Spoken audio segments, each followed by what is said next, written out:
Hello दोस्तों, इस video में हम संस्कृत पार्ट 2 लेके आए हैं ला लेटर के Sanskrit to Hindi word meaning.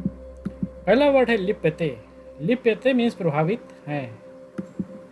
लिम्पति मतलब अभिषेक के लिए। लिम्पंती मतलब प्रभावित करना। लुप्त मीन्स रोक। लुब्धा मीन्स लालची, इसको अंग्रेजी में ग्रीडी बोलते हैं।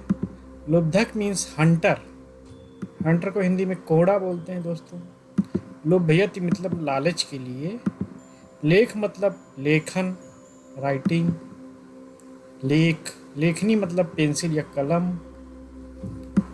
लेख फलकम मीन्स स्लेट। लेखांकन मीन्स लेखांकन। लेखान मीन्स लेखन। लेपकारा मीन्स जो व्यक्ति मकान बनाता है उसको मिस्त्री भी बोलते हैं। ले लिहासे मीन्स आप चाट रहे हैं। लेस मतलब थोड़ा, कहते हैं ना, लेस मात्र ही। लोक मतलब इस दुनिया में, जैसे स्वर्गलोक, नरकलोक, तो वो दुनिया है। लोक मीन्स दुनिया। लोकम मीन्स दुनिया है, लोगों को। लोका मीन्स दुनिया। लोकतंत्रम मीन्स लोकतंत्र। लोकस्य मीन्स लोगों की। लोकाह मीन्स सारी दुनिया।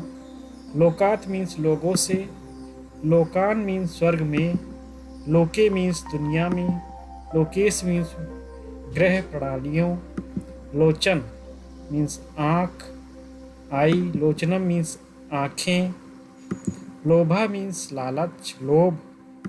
लोभाविष्ट मीन्स लालच से भरा हुआ व्यक्ति, लालची। लोम मीन्स बाल। लोल मीन्स झूल। लोलासन मीन्स स्विंग मुद्रा। लोस्ट मीन्स मिट्टी। लोस्ट मीन्स कंकड़। और लोह मीन्स लोहा या आयरन। लोह मार्ग मीन्स रेलवे ट्रैक, लोहे का मार्ग, लोहे की रोड या सड़क, लोहे का ट्रैक, लाइन बोल सकते हैं। तो ये कुछ वीडियो हमने कुछ वर्ड मीनिंग बताए हैं। आई होप कि आपको पसंद आएगा। प्लीज़ लाइक शेयर सब्सक्राइब जरूर कर दीजिएगा। ये हमने सर्च करके सब वर्ड मीनिंग लेके आते हैं और अपने वीडियो में डालते हैं। आप भी हमारे चैनल पर जाके सर्च कर सकते हैं और लर्न कर सकते हैं। धन्यवाद।